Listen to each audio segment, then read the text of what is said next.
കേരളത്തിലെ കുട്ടികളുടെ ജീവിത നിലവാരം ഉയർത്താനും അവർക്ക് രോഗം വരാതിരിക്കാനും കഴിയുന്ന തരത്തിൽ ഈ വാക്സിനേഷൻ്റെ ഒരു വലിയ തോതിൽ സ്വാധീനം ചെലുത്തിയിട്ടുണ്ട്.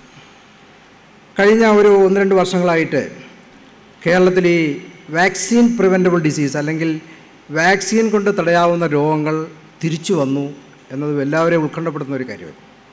മലപ്പുറം ജില്ലയിൽ തന്നെ വാക്സിൻ മൂലം തടയാവുന്ന ഡിപ്തീരിയ, ടെറ്റനസ്, പോളിയോ മുതലായ രോഗങ്ങൾ തിരിച്ചു വന്നപ്പോൾ അതിനെക്കുറിച്ച് എന്തുകൊണ്ടാണ് ഈ രോഗങ്ങൾ തിരിച്ചു വരാൻ കാരണം, ആ രോഗങ്ങൾ അങ്ങനെ തിരിച്ചു വന്നത് എന്തുകൊണ്ട്, അതിനെ ഏത് തരത്തിൽ തടയാൻ കഴിയും എന്നുള്ള അന്വേഷണം നാനാഭാഗത്തു നിന്നുണ്ടായി. ആ അന്വേഷണത്തിൻ്റെ ഒരു കിട്ടിയ ചില അറിവുകളാണ് ഇവിടെ നിങ്ങളുമായിട്ട് ഞാൻ പങ്കുവെക്കുന്നത്.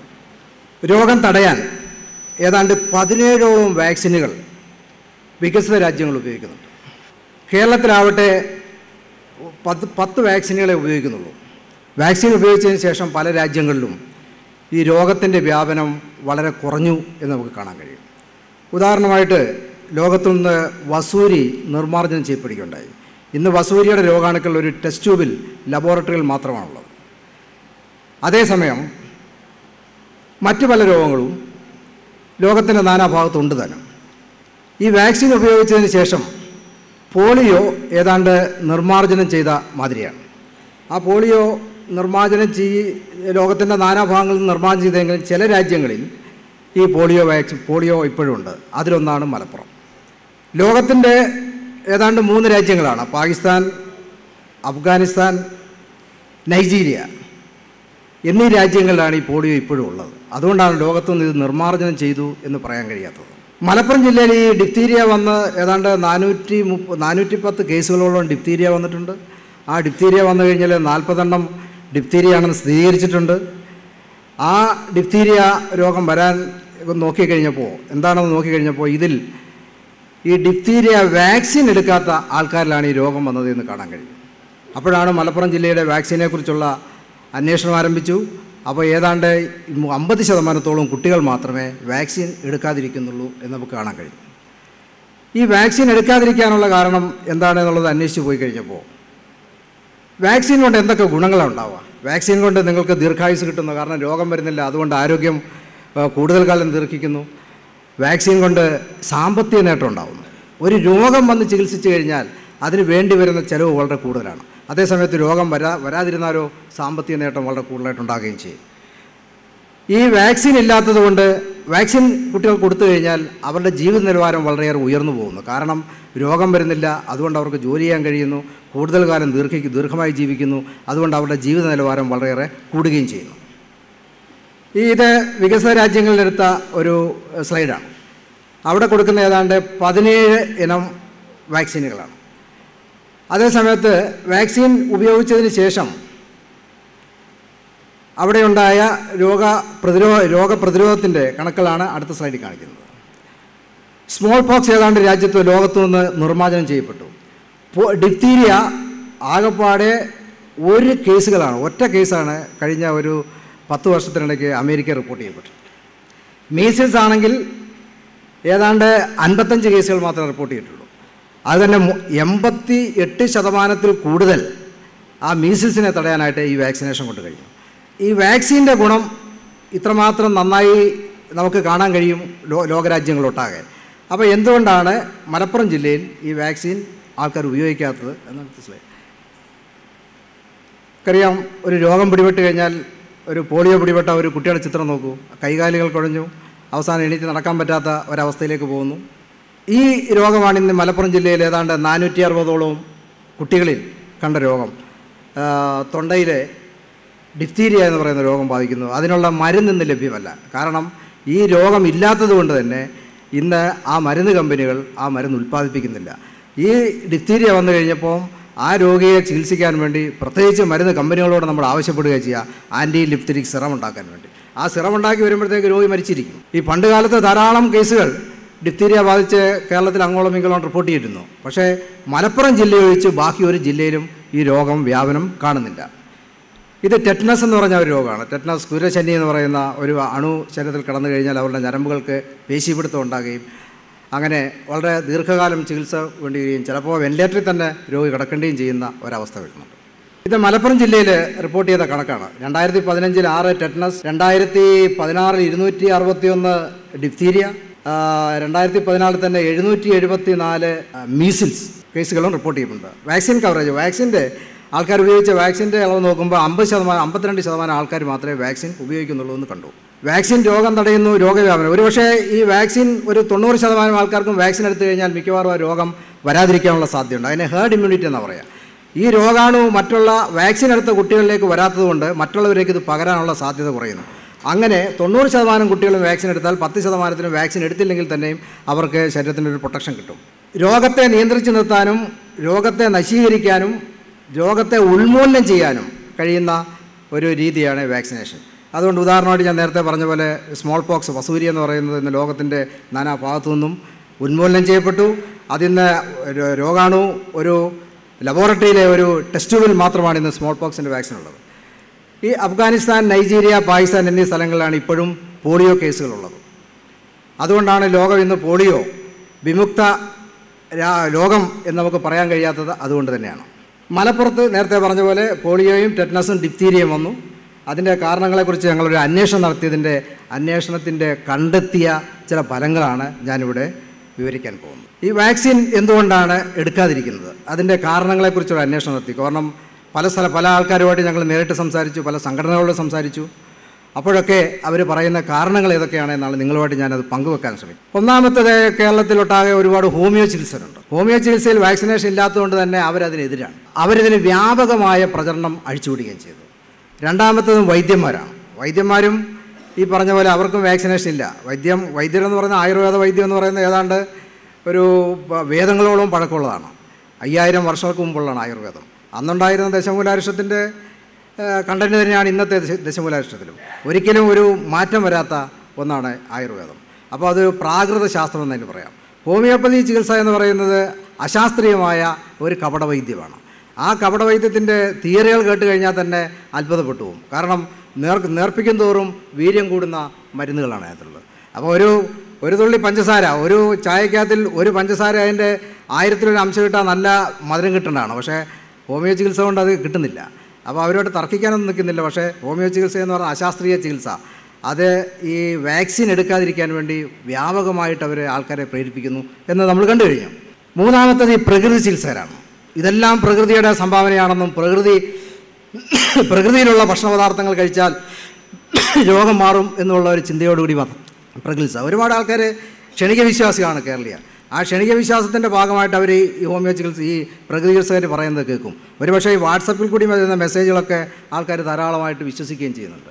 ആ വാട്സപ്പിൽ കൂടുന്ന മെസ്സേജുകൾ അതൊന്ന് ശരിയാണോ എന്നുള്ള അന്വേഷിക്കാനുള്ള ത്വര പോലും നമ്മുടെ കേരളീയർക്ക് ഇല്ലാതെ പോകും.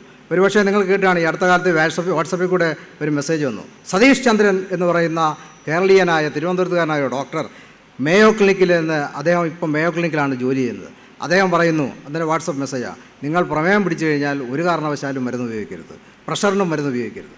ഇത് കേട്ട ആൾക്കാർ, ധാരാളം ആൾക്കാർ മരുന്ന് ഉപയോഗിക്കാതിരിക്കുകയും ചെയ്തു. അപ്പോൾ എൻ്റെ രോഗി ഉണ്ടായിരുന്നു, ഒരു ഡയബറ്റീസ് പിടിച്ചൊരു രോഗി. ഞാൻ ഇൻസുലിൻ കൊടുക്കാൻ പറഞ്ഞു. 2 നേരം രാവിലെയും വൈകുന്നേരവും ഇൻസുലിൻ കുത്തണമെന്ന് പറഞ്ഞു. ആ ഉമ്മ എന്താ വെച്ചാൽ ഈ വാട്സപ്പ് മെസ്സേജ് കേട്ടു. ഞാൻ പറഞ്ഞനുസരിച്ച് രാവിലെ ഒരു ഇൻസുലിൻ കുത്തി. ഈ വാട്സപ്പ് മെസ്സേജ് കണ്ടപ്പോൾ ഇൻസുലിൻ കുത്തിയില്ല, വൈകുന്നേരം കുത്തിയില്ല. അപ്പോൾ അവർ ഡയബറ്റിക് കീറ്റോസിഡോസിസ് എന്ന് പറഞ്ഞ ഒരു രോഗം പിടിപെട്ട് ഇങ്ങനെ അവസാനം ബോധം കെട്ടാണ് ആശുപത്രി വരുന്നത്. അപ്പോൾ ഇത്തരത്തിലുള്ള വാട്സപ്പ് മെസ്സേജുകൾ, ഒരുപക്ഷെ നിങ്ങൾക്ക് ഒരുപാട് വാട്സപ്പ് മെസ്സേജ് കിട്ടും. ഈ കർണാടകത്തിലെ ഒരു നായിക് എന്ന് പറഞ്ഞൊരു ഡോക്ടർ, അദ്ദേഹം ഈ ക്യാൻസറിന്, ഏതുതരം ക്യാൻസറിനുള്ള ഒരു പച്ചമരുന്ന് കണ്ടുപിടിച്ചിട്ടുണ്ട്. അദ്ദേഹത്തിൻ്റെ വീട്ടിൽ പോയി പുലർച്ചെ മുതലേ ക്യൂ നിൽക്കണം. അതിൻ്റെ വീഡിയോ ക്ലിപ്പിങ്ങൊക്കെ കാണിച്ചിട്ടുണ്ട്. ധാരാളം ആൾക്കാർ അവിടെ ക്യൂ നിൽക്കുന്നുണ്ട്.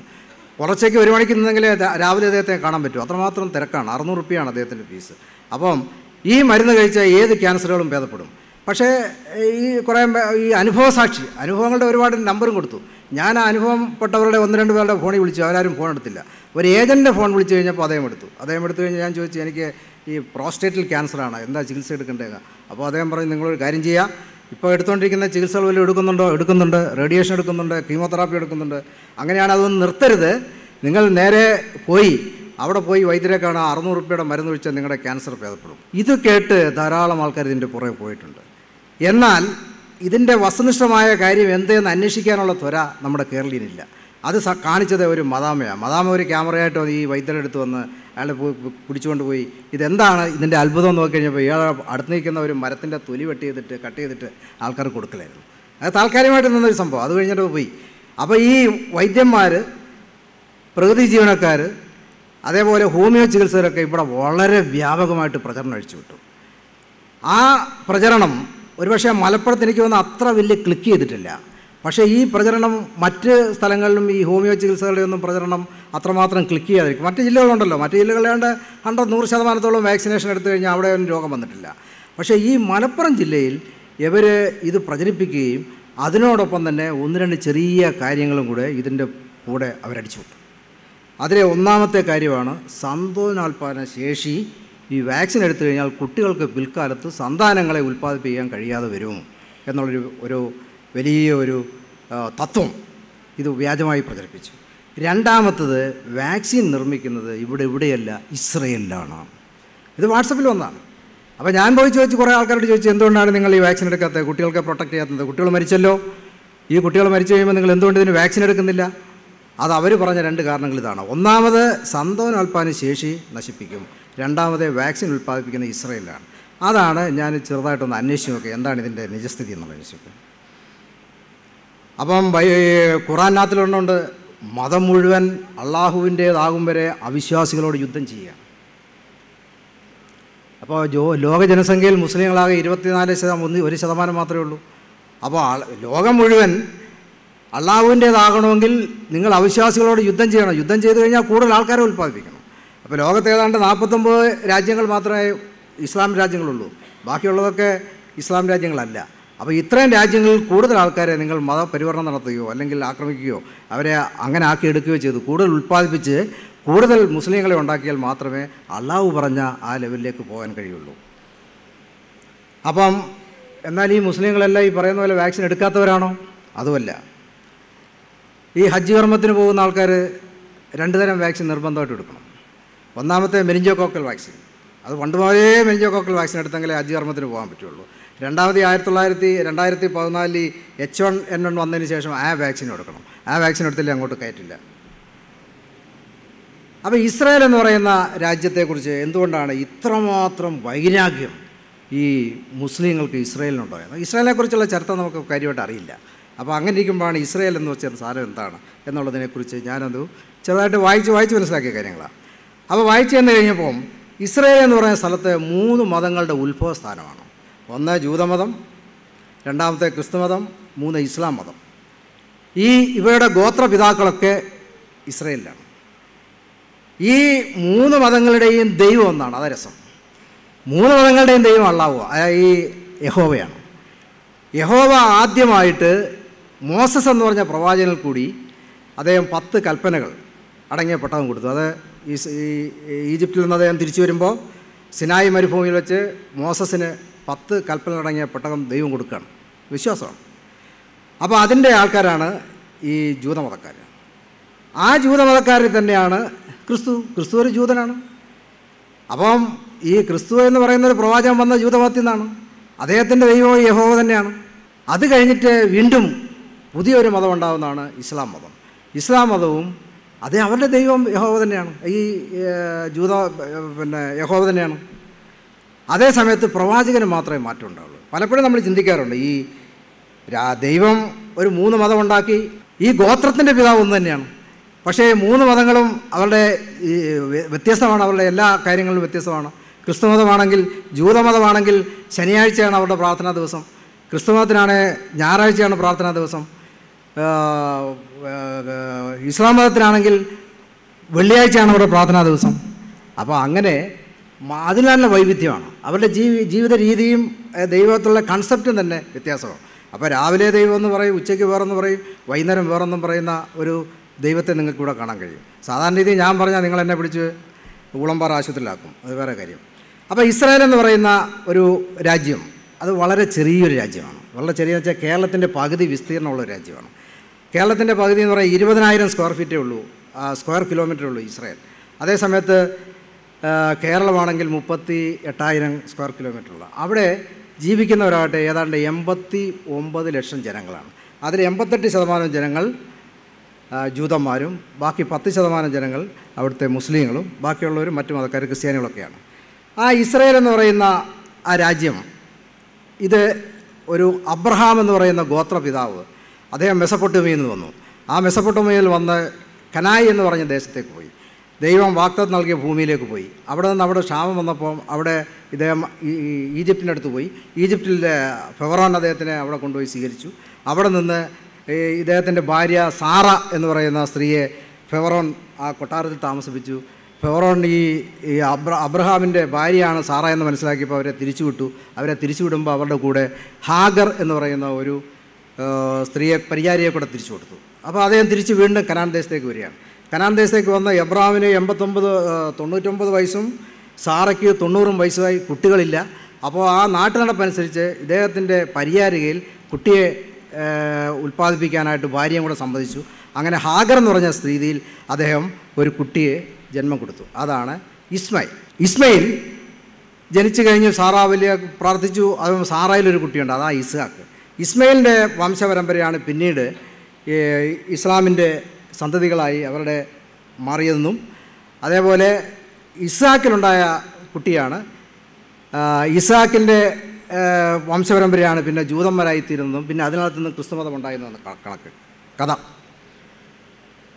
അപ്പോൾ ഈ പാരമ്പര്യം വെച്ച് കഴിഞ്ഞാൽ അബ്രഹാം എന്ന് പറയുന്ന ഗോത്രപിതാവ് അദ്ദേഹമാണ് ഇതിൻ്റെ എല്ലാം ഈ 3 മതങ്ങളുടെയും ഗോത്രത്തലവൻ.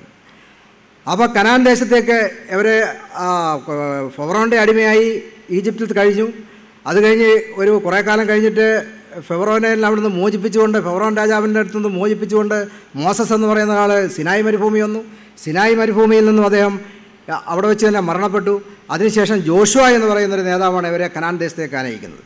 കനാൻ ദേശത്ത് വന്നു കഴിയുമ്പം അവരെ ആ സമയത്ത് അവിടെ ഉണ്ടായിരുന്ന ഫിലിസ്ത്യറുമായിട്ട് യുദ്ധമുണ്ടായി. അവരെ അവിടെ നിന്ന് ഓടിപ്പായിച്ചുകൊണ്ട് അവസാനം അവർ കനാൻ ദേശത്ത് അവിടെ താമസം സെറ്റിൽ ചെയ്തതാണ്. അവിടെയുള്ള ഒരാളാണ് ഈ ദാവീദ് എന്ന് പറയുന്ന രാജാവ്. ദാവീദ് അവരെല്ലാം കൂടെ യോജിപ്പിച്ചുകൊണ്ട് അവരെ ഒരു ഗോത്രമാക്കി മാറ്റി അവിടെ ഒരു വലിയ പള്ളി പണിതു, ജെറുസലേം ദേവാലയം. ആ ജെറുസലേം ദേവാലയത്തിൽ ദൈവം കൊടുത്ത ആ 10 കൽപ്പന അടങ്ങിയ പേടകം അതിനകത്ത് സൂക്ഷിച്ചു വെച്ചു. അതിനുശേഷം വന്ന സോളമൻ അത് നന്നായി പരിപോഷിപ്പിച്ചു. അങ്ങനെ ഇരിക്കുമ്പം ക്രീറ്റ്സിൽ നിന്ന് വന്ന ആൾക്കാർ ഇത് ആക്രമിച്ച് കീഴടക്കി. ആ ക്രീറ്റ്സിൽ നിന്ന് വന്ന ആൾക്കാർ ആക്രമിച്ച് കീഴടക്കി. എന്നിട്ട് ഈ ഇസ്രായേൽ എന്ന് പറയുന്ന സ്ഥലം അവരുടെ കയ്യിലായി. അത് പിന്നീടുണ്ടായ അഭിനിവേശം എന്ന് പറയുന്നത് അസീറിയക്കാരാണ്. അസീറിയക്കാർ വന്ന് ക്രീസ്തുകാരെ തോൽപ്പിച്ചു. അതിനുശേഷം അവർ അസീറിയൻസായി. അസീറിയക്കാരെന്ത് ചെയ്തു? ഈ ഇസ്രായേൽ ആക്രമിച്ച് കീഴടക്കി കഴിഞ്ഞപ്പോഴേക്കും ഈ ആൾക്കാരൊക്കെ, ജൂതന്മാരൊക്കെ ലോകത്തിൻ്റെ നാനാഭാഗത്തേക്ക് ചിതറി ഓടിപ്പോയി. സോവിയറ്റ് റഷ്യയിലേക്ക് പോയി, പശ്ചിമേഷ്യയിൽ നിന്നും ആഫ്രിക്കൻ രാജ്യങ്ങളിലേക്ക് പോയി, അവിടെ നിന്നും അവർ ജർമ്മനിയിലേക്ക് പോയി, അമേരിക്കയിലേക്ക് പോയി, UK പോയി. ലോകത്തിൻ്റെ നാനാഭാഗത്തേക്കും ചിതറിപ്പോയ ഒരു വിഭാഗമാണ് ജൂതം. അവിടെ സോളമനും അദ്ദേഹത്തിൻ്റെ ഫാദറായ ദാവീദും അവിടെ ഒരു പള്ളി പണിതു. അതാണ് ജെറുസലേം ദേവാലയം. നിങ്ങൾക്ക് ചിത്രത്തിൽ കാണുന്ന ജെറുസലേം ദേവാലയം. അതിനുശേഷം ഈ അസീറിയക്കാർ വന്നു. ഇസ്രായേൽ ആക്രമിച്ച് കീഴടക്കി. ഇസ്രായേലുകാർ ഉത്തരാഫ്രിക്ക, മധ്യേഷ്യൻ രാജ്യങ്ങൾ എന്നിവയൊക്കെ പലായനം ചെയ്തു. അതിനുശേഷം വന്ന് ബാബിലോണിയൻ സാമ്രാജ്യം. നെബുക്കാദ്നേസർ എന്ന് പറയുന്ന ബാബിലോണിയൻ രാജാവ് ഈ ജെറുസലേം ദേവാലയം ആക്രമിച്ചത് നിലംപരിശാക്കി. ന്യായപ്രമാണത്തിൻ്റെ പെട്ടകം, ജെറുസലേം ദേവാലയത്തിൽ വെച്ചിരുന്ന ന്യായപ്രമാണത്തിൻ്റെ പെട്ടകവും എടുത്തുകൊണ്ടുപോയി. ആ ജെറുസലേം ദേവാലയം ആക്രമിച്ച് കീഴടക്കി കഴിഞ്ഞപ്പോൾ ആ ദേവാലയം അടിച്ച് നിരപ്പാക്കി കഴിഞ്ഞപ്പോൾ അതിൻ്റെ വെസ്റ്റേൺ വാൾ, പടിഞ്ഞാറേ മതിൽ മാത്രം അവശേഷിച്ചു. അതിനുശേഷം വന്നത് ബാബിലോണിയക്കാരാണ്. ബാബിലോണിയക്കാർ വന്ന് പേർഷ്യക്കാരെ കീഴടക്കി ഇസ്രായേലിൻ്റെ ആധിപത്യം ഏറ്റെടുത്തു. ഇക്കാലഘട്ടത്തിൽ ജെറുസലേം ദേവാലയം പുതുക്കി പണിതു. അതിനുശേഷം വന്നത് യവന സാമ്രാജ്യമാണ്. അലക്സാണ്ടർ ദി ഗ്രേറ്റ് 331 ജെറുസലേം കീഴടക്കി. അതിനുശേഷം വന്ന റോമ സാമ്രാജ്യം, ബിഫോർ കോമണറ 65 മുതൽ കോമണറ 66 വരെ ജെറുസലേം ദേവാലയം റോമ സാമ്രാജ്യത്തിൻ്റെ കീഴിൽ. ഈ 70 റോമ സാമ്രാജ്യക്കാർ ജെറുസലേം പ്രാർത്ഥിച്ചുകൊണ്ടിരുന്ന പള്ളിയിൽ, പുതുക്കി പണിത പള്ളിയിൽ പ്രാർത്ഥിച്ചുകൊണ്ടിരുന്ന ജൂതന്മാരെ മുഴുവൻ കൊന്നൊടുക്കി. എന്നിട്ട് ആ ചോര 4 കിലോമീറ്റർ ദൂരം വരെ ഒഴുകിപ്പോയി എന്നാണ് കണക്ക്. 70 തന്നെ അവർ ദേവാലയത്തിന് തീ കൊളുത്തി നശിപ്പിച്ചു. ഈ ഇസ്രായേൽ എന്ന് പറയുന്ന സ്ഥലം പേരുകൊണ്ട് പോലും ജൂതന്മാർ ഇസ്രായേൽ എന്ന് പറയാൻ പാടില്ല. അതുകൊണ്ട് അതിനെ പാലസ്തീൻ എന്നാക്കി നാമകരണം ചെയ്തു. 632 മുതൽ ഖലീഫുമാർ പാലസ്തീൻ പിടിച്ചടക്കി. ആ ടെമ്പിൾ മൗണ്ടിൽ നേരത്തെ ജെറുസലേം ദേവാലയത്തിൻ്റെ ജെറുസലേം ദേവാലയം ഉണ്ടായിരുന്നു, അത് നശിപ്പിച്ച് കളഞ്ഞു. അത് വീണ്ടും പുതുക്കി പണിതു, അത് വീണ്ടും നശിപ്പിച്ച് കളഞ്ഞു. ആ ദേവാലയത്തിൻ്റെ മുകളിൽ, ജെറുസലേം പള്ളിയുടെ മുകളിൽ ഡോം ഓഫ് ദി റോക്ക് എന്ന് പറഞ്ഞ മോസ്ക് പണിതു. തൊട്ടടുത്ത് അൽ അക്സ എന്ന് പറയുന്ന മോസ്കും പണിതു. ഇതാണ് ഡോം ഓഫ് ദി റോക്ക്. ഇന്നിപ്പം നിങ്ങളുടെ ഈ ഇസ്രായേലിൽ പോകുന്ന ആൾക്കാർക്ക് ഈ മോസ്ക് കാണാൻ കഴിയും. തൊട്ടടുത്ത് തന്നെ ടെമ്പിൾ മൗണ്ടിൽ അൽ അക്സ എന്ന് പറഞ്ഞ മോസ്ക്. അതിനുശേഷം വന്ന് കുരിശുദ്ധക്കാരാണ്. ഒരു പക്ഷേ നിങ്ങൾക്കറിയാം, ഒരു 100 വർഷത്തോളം നീണ്ടുന്ന കുരിശുദ്ധം. 1095 മുതൽ നടപ്പിലായ കുരിശുയുദ്ധം.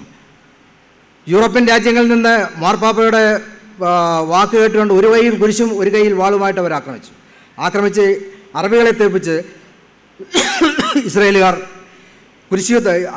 അറബികളെ തോൽപ്പിച്ച് കുരിശുയുദ്ധക്കാർ ഇസ്രായേൽ പിടിച്ചടക്കി. 1187 തിരിച്ച് കുരിശുയുദ്ധക്കാരുടെ കയ്യിൽ നിന്നും സലാഡ് എന്ന് പറയുന്ന രാജാവ് അത് പിടിച്ചടക്കി. 1517 ഓട്ടോമൻ ഭരണത്തിൻ്റെ കീഴിൽ 400 വർഷക്കാലത്തോളം തുർക്കിയിലെ ഖലീഫമാർ 40 വർഷത്തോളം ഭരിച്ചു. ഒരുപക്ഷെ ഖലീഫമാരെ കുറിച്ച് പറയുമ്പോൾ നമ്മൾ ഈ വാഗൺ ട്രാജഡി ആറിൽ നിന്ന് സംസാരിക്കുമ്പോൾ ഒരു ചെറിയൊരു ഓർമ്മ അതിനെക്കുറിച്ച് പറയേണ്ടതുണ്ടാവും.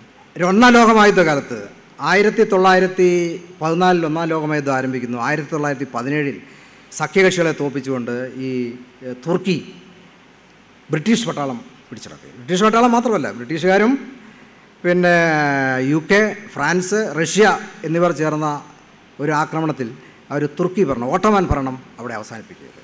ഓട്ടോമൻ ഭരണം അവസാനിപ്പിക്കുമ്പോൾ തുർക്കിയിലെ ഖലീഫയാണ് അവിടെ ഭരിച്ചുകൊണ്ടിരുന്നത്. അപ്പോഴാണ് ഈ മഹാത്മാഗാന്ധിക്കൊരു ഉളി തോന്നി. അദ്ദേഹം പറഞ്ഞു, ഈ തുർക്കി ഭരിച്ചുകൊണ്ടിരുന്നത് ഖലീഫമാരാണ്, ഇന്ത്യയിലാണെങ്കിൽ മുസ്ലിങ്ങൾ ദേശീയ പ്രസ്ഥാനത്തിൽ വളരെ കുറവാണ്. കേരളത്തിൽ നിന്ന് ആലോചിച്ച് അന്ന് 1-2 ആൾക്കാരേ ഉള്ളൂ. അബ്ദുറഹ്മാൻ പോലെ കുറച്ച് ആൾക്കാർ മാത്രമേ ദേശീയ പ്രസ്ഥാനത്തിലുള്ളൂ. അതുകൊണ്ട് ഇവരെ ദേശീയ പ്രസ്ഥാനത്തിലേക്ക് ആകർഷിക്കാൻ വേണ്ടി നമ്മളൊരു കാര്യം ചെയ്യണം, ഈ ഖിലാഫത്ത് എന്ന് പറയുന്നൊരു പ്രസ്ഥാനം രൂപം കൊടുക്കുക. ആ ഖിലാഫത്ത് പ്രസ്ഥാനം എന്ന് വെച്ചാൽ തുർക്കിയിലെ ഖലീഫയ്ക്ക് തിരിച്ച് ഭരണം കൊടുക്കാൻ വേണ്ടിയിട്ടുള്ള പ്രക്ഷോഭണം ആരംഭിക്കുക.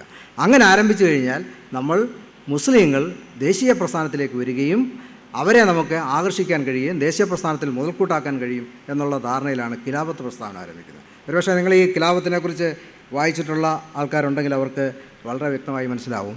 ഖിലാഫത്ത് പ്രസ്ഥാനം വന്നതോടുകൂടിയാണ് കേരളത്തിൽ 1921 മാപ്പിള ലഹള ഉണ്ടായതും മാപ്പിള ലഹളയുടെ ഒരു ഭാഗമായിട്ടാണ് വാഗൺ ട്രാജഡി. ഇവിടെ നിന്ന് ആൾക്കാരെ കുത്തി നിറച്ച് ഈ പോത്തന്നൂരെയൊക്കെ വിടുകയും ആ വാഗണിൽ വെച്ച് ആൾക്കാർ മരിക്കുകയും ചെയ്തത്. അപ്പോൾ ഈ ഓട്ടോമാൻ ഭരണത്തിൻ്റെ 400 വർഷം ഓട്ടോമാൻ ഭരണത്തിൻ്റെ കീഴിലായി. അതിനുശേഷം 1917 മുതൽ ബ്രിട്ടീഷ് സാമ്രാജ്യത്തിൻ്റെ കീഴിൽ. ഇതിനു മുമ്പ് തന്നെ ലോകത്തിൻ്റെ നാനാഭാഗത്തേക്കും പോയിട്ടുള്ള ജൂതന്മാർ ഒരുപാട് കഷ്ടപ്പാടുകൾ അനുഭവിക്കേണ്ടി വന്നു. ഒരു രാജ്യത്ത് അവർക്ക് പൗരത്വം കൊടുത്തില്ല. സോവിയറ്റ് റഷ്യ പോയ ഒരുപാട് പേര് പീഡിപ്പിക്കപ്പെട്ടു. അതേപോലെ തന്നെ അമേരിക്കയിൽ പോയിട്ടുള്ളവർ, യൂറോപ്യൻ രാജ്യങ്ങളിൽ പോയിട്ടുള്ളവർ, അവർക്കൊക്കെ സ്വന്തമായിട്ടൊരു രാജ്യമില്ലാത്തതിൻ്റെ ഫലം ആ പ്രയാസം അവർ അനുഭവിക്കേണ്ടി വന്നു.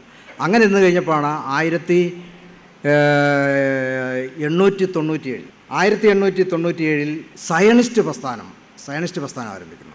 സയനിസ്റ്റ് പ്രസ്ഥാനം എന്ന് പറയുന്നത് ഈ നാട്ടിലേക്ക് തിരിച്ചു വരിക, ലോകത്തിൻ്റെ നാനാഭാഗത്തിലേക്ക് ഓടിപ്പോയ അല്ലെങ്കിൽ ജീവൻ കൊണ്ട് ഓടിപ്പോയ ജൂതന്മാർക്ക് തിരിച്ച് നാട്ടിലേക്ക് വരാനുള്ള സൗകര്യം ഒടുക്കി കൊടുക്കുന്നൊരു സംവാദമായിരുന്നു ഈ 1897 തിയഡോർ ഹെർസി എന്ന് പറയുന്ന ജൂതൻ ലോകത്തിൻ്റെ നാനാഭാഗത്തു നിന്ന് ആരംഭിച്ചു. ബ്രിട്ടീഷുകാർ ഇസ്രായേൽ പിടിച്ചടക്കിയതോടുകൂടി ആ സയനിസ്റ്റ് പ്രസ്ഥാനത്തിന് 1921 സയനിസ്റ്റ് പ്രസ്ഥാനത്തിൻ്റെ ഒരു നിയമപരമായ പരീക്ഷ ബ്രിട്ടീഷ് ഗവൺമെൻറ് കൊടുത്തു.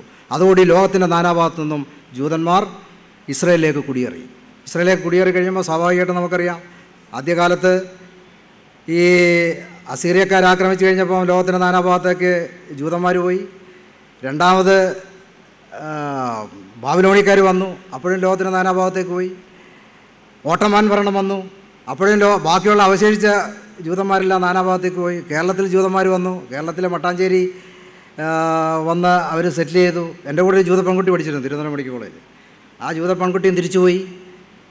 അപ്പോൾ ലോകത്തിൻ്റെ നാനാഭാഗത്തേക്കും ഓടിപ്പോയ ജൂതന്മാർ ഈ ബ്രിട്ടീഷ് ഗവൺമെൻറ്റിൻ്റെ സപ്പോർട്ട് കൂടി വീണ്ടും അവരെ ഓട്ടോമാൻ രാജാവിൻ്റെ കയ്യിൽ നിന്ന് ഈ ഓട്ടോമാൻ ഭരണകൂടത്തിൻ്റെ പൈസ കൊടുത്തിട്ട് സ്ഥലം വാങ്ങിച്ചിട്ടാണ് സെറ്റിലേഴ്സ് ഉണ്ടാക്കുന്നത്. അങ്ങനെ സയനിസ്റ്റ് പ്രസ്ഥാനം വന്ന 1948 ആകുമ്പോഴത്തേക്ക് വലിയ സംഘടന ഉണ്ടാവുകയാണ്. കാരണം ഈ ജൂതന്മാരെല്ലാം കൂടെ ഓടിപ്പോയി കഴിഞ്ഞപ്പോൾ ആകെ 8000 ജൂതന്മാരെ ബാക്കി അവശേഷിച്ചിട്ടുണ്ടായിരുന്നുള്ളൂ. ഈ ജൂതന്മാർ തിരിച്ചു വന്നപ്പോഴത്തേക്കും ഇവിടെ നിന്ന് വീണ്ടും സംഘടന ഉണ്ടാകുകയും മുസ്ലിങ്ങൾക്ക് അവിടെ നിന്ന് ഓടിപ്പോവുകയും ചെയ്തു. അങ്ങനെ ഐക്യരാഷ്ട്ര സംഘടന 1947 അവരുടെ ഒരു മീറ്റിംഗ് കൂടിയിട്ട് ഈ ഇസ്രായേൽ എന്ന് പറയുന്ന സ്ഥലത്തെ രണ്ടായി വിഭജിക്കാൻ ഒരു ധാരണയുണ്ടായി. ഏതാണ്ട് 47 രാജ്യങ്ങൾ അനുകൂലിക്കുകയും 13 രാജ്യങ്ങൾ അതിനെ എതിർക്കുകയും ചെയ്തു. അങ്ങനെ 1948 മെയ് 11 കൂടി പതാലോണ്ട് അപ്പം ബ്രിട്ടൻ പറഞ്ഞ് ഞങ്ങളിനി ഈ രാജ്യത്ത് നിൽക്കുന്നില്ല, ഞങ്ങൾ ഇവിടുന്ന് വിട്ടുപോവുക. ഐക്യരാഷ്ട്രസഭയുടെ ഒരു നേതൃത്വത്തിൽ അവിടെ ഒരു നിരീക്ഷണ സംഘം ഉണ്ടാക്കിയിട്ട് അവർ വിട്ടുപോയി. 1948 മെയ് 14 അന്ന് ബെഞ്ചൂറിയൻ, അതായത് ഈ ഇസ്രായേലിലെ നേതാവായിരുന്ന അദ്ദേഹം ഒരു രാഷ്ട്രം പ്രഖ്യാപിച്ചു. അത് ലോകത്തിലെ റഷ്യ മറ്റു പല രാജ്യങ്ങളും അതിനെ അംഗീകരിക്കുകയും ചെയ്തു. അന്ന് മുതൽ അവിടെ യുദ്ധം ആരംഭിച്ചു. ആ യുദ്ധം ആരംഭിച്ചത് ഇസ്രായേൽ എന്ന് പറയുന്ന സ്ഥലം ഈ പടിഞ്ഞാറ് ഭാഗത്ത് ഈജിപ്റ്റ്, തൊട്ടടുത്ത് ജോർദാൻ, അതിന് തൊട്ടടുത്ത് സിറിയ, അതിനുപോലെ ലെബനോൺ, അതിന് തൊട്ടടുത്ത് ഇറാഖ്, ഈ നാല് രാജ്യങ്ങളാൽ ചുറ്റപ്പെട്ടു. തൊട്ടടുത്ത ഇറാഖ് എന്ന് പറയുന്ന സ്ഥലവും അവരെല്ലാം കൂടെ യുദ്ധം പ്രഖ്യാപിച്ചു. യുദ്ധം പ്രഖ്യാപിച്ചു കഴിഞ്ഞപ്പം ഇസ്രായേലുകാർക്ക് പിടിച്ചു നിൽക്കാൻ വേണ്ടി അവർ ആത്മാർത്ഥമായിട്ട് പൊരുതി. Egypt, Syria, Lebanon, Jordan, Iraq എന്നീ പുതിയ രാഷ്ട്രങ്ങൾ ആക്രമിച്ചു. പക്ഷേ ഒരു ദിവസം കൊണ്ട് രൂപപ്പെട്ട ആ രാജ്യം ഈ 5 അറബ് രാജ്യങ്ങളെ തോൽപ്പിച്ചു. അതിനുശേഷം വീണ്ടും പ്രതിസന്ധി ഉണ്ടായി. 1948 5 അറബ് രാജ്യങ്ങൾ ആക്രമിച്ചിട്ടും വളരെ ചെറിയ രാജ്യമായ ഇസ്രായേൽ അവിടെ പിടിച്ചു നിന്നു. 1956 ഈ ഒക്ടോബറിൽ സൂയസ് പ്രതിസന്ധി വന്നു. സൂയസ് കനാൽ, മെഡിറ്ററേനിയൻ കടലിനെയും റെഡ് സീയെയും തമ്മിൽ യോജിപ്പിക്കുന്ന സൂയസ് കനാൽ അവർ അന്നത്തെ ഈജിപ്റ്റ് പ്രസിഡൻറ്റ് നാസർ അടച്ചു. വലിയ സംഘടനമായി. അതുവഴി പോകാൻ കഴിയാതെ വന്നു. 8000 കിലോമീറ്റർ ചുറ്റിക്കടന്ന് ഗുഡ് ഹോപ്പ് വഴി വേണം ആൾക്കാർക്ക് ഈ പ്രദേശത്തേക്ക് പ്രവേശിക്കണം. അപ്പോൾ ജൂതന്മാർക്ക് യാത്ര ചെയ്യാൻ പറ്റാത്തൊരവസ്ഥ വന്നു. അവർ ബ്രിട്ടീഷും ഫ്രാൻസും കൂടെ ചേർന്ന് തിരിച്ചടിച്ചു. അങ്ങനെ ഒക്ടോബർ 31 നവംബർ 4 യുദ്ധം നടന്നു. നവംബർ 7 വെടിനിർത്തി. ആ വെടിനിർത്തൽ കരാർ ആ യുദ്ധകാലത്ത് ഈ സിനായി ഉപദ്വീപ് എന്ന് പറയുന്ന ഈജിപ്തിൻ്റെ ഒരു ഭാഗമാണ് സിനായി. പിന്നെ ഗാസ മുനമ്പ്, ഗാസ സ്ട്രിപ്പ്, അത് നമുക്ക് കാണാൻ കഴിയും. അതായത് 11 കിലോമീറ്റർ വീതിയും 51 കിലോമീറ്റർ നീളവുമുള്ള ഒരു ചെറിയ സംസ്ഥാനമാണ്, ചെറിയ രാജ്യമാണ്. അതായത് അതിനുശേഷം വന്ന യുദ്ധത്തിൻ്റെ ഭാഗമായിട്ട് വന്ന ഒരു ഉടമ്പടിയിൽ ഗാസ സ്ട്രിപ്പ് ഈ പാലസ്തീനുകൾക്ക് വിട്ടുകൊടുത്തു. വളരെ ചെറിയ, ഇപ്പോൾ തിരൂരിൻ്റെ മുനിസിപ്പാലിറ്റിയുടെ അത്രേ വരുള്ളൂ, 5000 സ്ക്വയർ കിലോമീറ്റർ അത്രേ വരുള്ളൂ. ആ സ്ഥലം ഗാസ സ്ട്രിപ്പ്, അതായത് 11 കിലോമീറ്റർ നീളം, 11 കിലോമീറ്റർ വീതി, 51 കിലോമീറ്റർ നീളമുള്ള ഗാസ സ്ട്രിപ്പും അവർ പിടിച്ചെടുത്തു.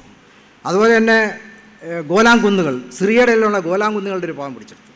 വെസ്റ്റ് ബാങ്കും ഈ യുദ്ധത്തിൽ അറബികൾ ഈ ഇസ്രായേലുകാർ പിടിച്ചെടുത്തു. അതിനുശേഷം വീണ്ടും യുദ്ധം ഉണ്ടായി. 1967 വീണ്ടും യുദ്ധം ഉണ്ടാകുന്നു. ആ യുദ്ധം ഉണ്ടാകുന്നതിന് തൊട്ട് മുമ്പ് അവിടെ ഈജിപ്തിലെ പ്രസിഡൻ്റായിരുന്ന അബ്ദുൽ നാസർ, അദ്ദേഹം ഈ സിനായിയുടെ അടുത്ത് വന്നെന്ന് പ്രസംഗിച്ചു. ഇനിയും ഇങ്ങനെ ഒരു ഇസ്രായേൽ എന്ന് പറയുന്ന രാജ്യത്തെ ഞങ്ങൾ വെച്ചുറപ്പിക്കില്ല, ഇതിനെ ഇപ്പോൾ നശിപ്പിക്കാൻ പോകുന്നു, യുദ്ധം ചെയ്യുമെന്ന് പറഞ്ഞു. 1956 പോലുള്ള യുദ്ധമല്ലിത്. ഇപ്രാവശ്യം ഞങ്ങൾ വളരെ കഠിനമായിട്ട് യുദ്ധം ചെയ്യും, വളരെ ആത്മാർത്ഥത്തോടെ യുദ്ധം ചെയ്യും. ഇത് കേട്ടപാട് ജോർദാൻകാരൻ സഹായിച്ചു, ലെബനോൻകാരൻ സഹായിച്ചു, സിറിയക്കാരൻ സഹായിച്ചു. അതോടുകൂടി യുദ്ധം പൊട്ടിപ്പുറപ്പെടും എന്ന് പറഞ്ഞ സ്റ്റേജെത്തി. 1967 മെയ് 5 ജൂലൈ 5 ജൂണിലാണ് നാസർ ഇത് പ്രഖ്യാപിക്കുന്നത്. ജൂൺ 5 ഒരു വെള്ളിയാഴ്ചയാണ്. ശനിയാഴ്ച ആയി കഴിഞ്ഞാൽ ജൂതന് 300 അടി കൂടുതൽ സഞ്ചരിക്കാൻ കഴിയില്ല. അവർ സബാത്ത് എന്ന് പറഞ്ഞിട്ടുണ്ട്. ഈ സിനഗോഗുകൾ പ്രാർത്ഥിച്ചുകൊണ്ടിരിക്കും. ഒരു പ്രത്യക്ഷ നീക്കത്തിൽ പുലർച്ചെ 3 മണിയോടുകൂടി ഇസ്രായേലി വിമാനം, ഏതാണ്ട് 300ഓളം വരുന്ന ഇസ്രായേലി വിമാനങ്ങൾ താഴ്ന്നു പറന്ന് കംപ്ലീറ്റ് എല്ലാത്തിനും നശിപ്പിച്ചത്. എൻ്റെ വീഡിയോ ഉണ്ട്, ഞാനത് കാണിക്കാൻ സമയം എല്ലാത്തിനും കാണിക്കുന്നില്ല. അപ്പോൾ ആ യുദ്ധത്തിലും അവർ പരാജയപ്പെട്ടു. ജൂൺ 11 യുദ്ധം അവസാനിപ്പിച്ചു എന്ന് പറയുന്നതായിരിക്കും ശരി.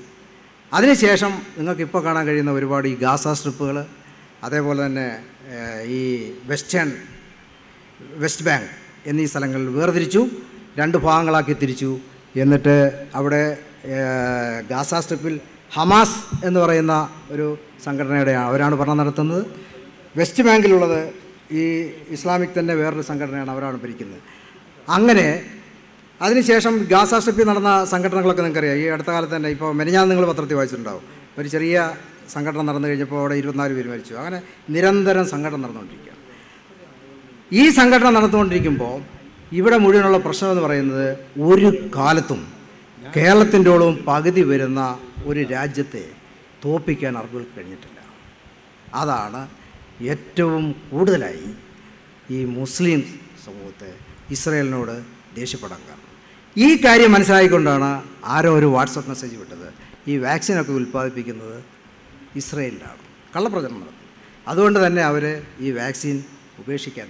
ഈ പ്രശ്നം നിങ്ങൾ ഒരുപക്ഷെ വളരെ ആകുലതയോടുകൂടി ഒരുപക്ഷെ നിങ്ങൾ ഈ ഇസ്രായേൽ ഈ പശ്ചിമേഷ്യയിലെ സമാധാന പ്രശ്നം നിങ്ങൾക്കറിയാം. അത് വളരെ ആകുലതയോടെ നമ്മൾ കാണുന്നുണ്ട്. അവിടെ മരിച്ചു വീഴുന്ന കുട്ടികളെ കുറിച്ച് നമുക്ക് വേറെ വേദനയുണ്ട്, വേവലാതിയുണ്ട്. ഈ ഗാസ സ്ട്രിപ്പ് എന്ന് പറയുന്ന ഒരു ഓപ്പൺ ജയിലാണെന്നാണ് പറയുന്നത്. ആ ഓപ്പൺ ജയിലെന്ന് പറയുന്നത് അവിടെ അവർക്ക് വേറെ രാജ്യത്തേക്ക് പോകാൻ കഴിയില്ല. ഇസ്രായേലിൻ്റെ സമ്മതം കൂടാതെ വെസ്റ്റ് ബാങ്കിലേക്ക് പോകാൻ കഴിയില്ല. അവിടെ ഇലക്ട്രിസിറ്റി സപ്ലൈ ചെയ്യുന്നത് ഇസ്രായേലാണ്, അവിടുത്തെ മരുന്ന് സപ്ലൈ ചെയ്യുന്നത് ഇസ്രായേലാണ്, അവിടുത്തെ വെള്ളം സപ്ലൈ ചെയ്യുന്നത് ഇസ്രായേലാണ്. അപ്പോൾ ഓപ്പൺ ജയിലായി കിടക്കുന്നൊരു സ്ഥലമാണ്. എന്തുകൊണ്ടാണ് ഇങ്ങനെ ഒരു സംഭവ വികാസം ലോകത്തിൻ്റെ പല ഭാഗത്തും ഉണ്ടാകുന്നത് നമുക്ക് ആലോചിക്കാം. കാരണം രണ്ട് മതങ്ങൾ തമ്മിൽ ഒരിക്കലും യോജിച്ചു പോകില്ല. അത് തന്നെ ഇസ്രായേലുകാർക്ക് വേറെ മതക്കാരെ യോജിപ്പിക്കുക അവരുമായിട്ട് ഒത്തുപോകാൻ കഴിയില്ല. അതുകൊണ്ടാണ് കേരളത്തിൽ വന്ന് ഈ മട്ടാഞ്ചേരി വന്ന് താമസിച്ച ഇസ്രായേലി പെൺകുട്ടിക്ക് തിരുവനന്തപുരം മെഡിക്കൽ കോളേജിൽ അഡ്മിഷൻ കൊടുത്ത MBBSന്. അത് പഠിച്ചു കഴിഞ്ഞ് പാസ്സായി കഴിഞ്ഞപ്പോൾ അത് തിരിച്ചുപോയി. മറ്റ് മതങ്ങളുമായിട്ട് യോജിക്കാൻ കഴിയില്ല. മുസ്ലിങ്ങൾക്ക് ഇതേപോലെ മറ്റ് മതങ്ങളുമായിട്ട് യോജിക്കാൻ കഴിയില്ല. മതങ്ങൾ തമ്മിലുള്ള വൈരുദ്ധ്യത്തിൻ്റെ ഭാഗമായിട്ട് ഒരിക്കലും യോജിച്ചു പോകാൻ കഴിയാത്ത സ്ഥലത്തിൽ അങ്ങനെ വരുന്ന ഒരു രാജ്യത്ത് വരുമ്പോഴത്തേക്ക് സംഘടന ഉണ്ടാവും. സംഘടന ഉണ്ടായിക്കഴിഞ്ഞാൽ ഈ സംഘടനത്തെ അവസാനിപ്പിക്കാനും പ്രയാസമാണ്. അത് ഈ സംഘടന ഇങ്ങനെ ഉണ്ടായിക്കൊണ്ടിരിക്കും. അതുകൊണ്ട് ഈ വളരെ സ്വന്തം കുട്ടികളുടെ ആരോഗ്യ പ്രശ്നത്തിൻ്റെ പോലും ഈ മതം കടന്നു വരുന്നു എന്നതാണ് ഇതിനകത്ത് കിട്ടുന്ന സൂചന. അപ്പോൾ മലപ്പുറം ജില്ലയിൽ എത്ര ശ്രമിച്ചാലും നിങ്ങൾ ഈ പറഞ്ഞ പോലെ ഇത് മലപ്പുറത്തുകാരുടെ മനസ്സിലേക്ക് ഈ വാക്സിൻ ഉൽപ്പാദിപ്പിക്കുന്ന ഇസ്രായേലിലാണെന്നും ആ ഇസ്രായേലുകാർ ഒരുപാട് മുസ്ലിങ്ങളെ ദ്രോഹിച്ചിട്ടുണ്ട്. വാസ്തവമാണിതെല്ലാം. മുസ്ലിങ്ങളെ ദ്രോഹിച്ചു, പക്ഷേ വാക്സിൻ ഉൽപ്പാദിപ്പിച്ചതൊന്നും ഇസ്രായേലുകാരല്ല. വാക്സിൻ ഇന്ത്യയിൽ തന്നെയാണ് നിർമ്മിക്കുന്നത്. അതുകൊണ്ട് മാത്രമല്ല ഈ വാക്സിൻ കുത്തിവെച്ചുകൊണ്ട് ഒരു മനുഷ്യനും അവരുടെ ഉൽപ്പാദനശേഷി കുറയുകയോ വേറെ എന്തെങ്കിലും സംഭവിക്കുകയോ ചെയ്യുന്നില്ല. വളരെ വളരെ ചെറിയ തോതിലാണ് സൈഡ് എഫക്റ്റ് ഉണ്ടാകുന്നത്.